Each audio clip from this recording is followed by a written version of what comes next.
If nobody was watching, would you still do the right thing? Depends, are there CCTV camera? What if no one could ever find out? That's where morality is tested. What is natural law ethics?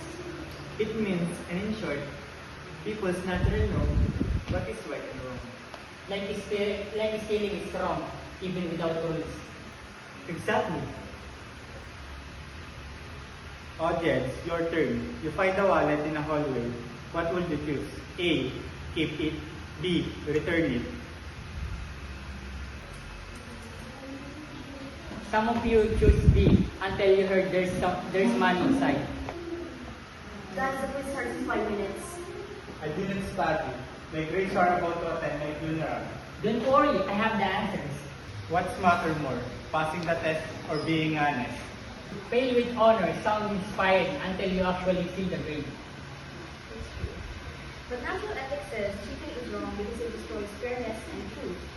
So even cheating temporarily is still immoral.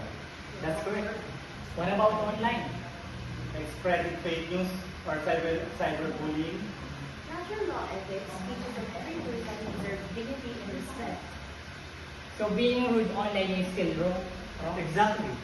Just because you're behind the phone doesn't mean morality disappears.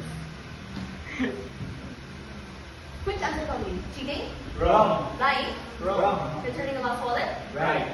Unless there is 10,000 pesos inside. That's a lot of money. Wow. Natural law ethics teaches us that morality comes from human reason and natural goodness. So good, avoid evil. And maybe study before the quiz. Because doing the right thing, it builds a good character. Thank you for watching.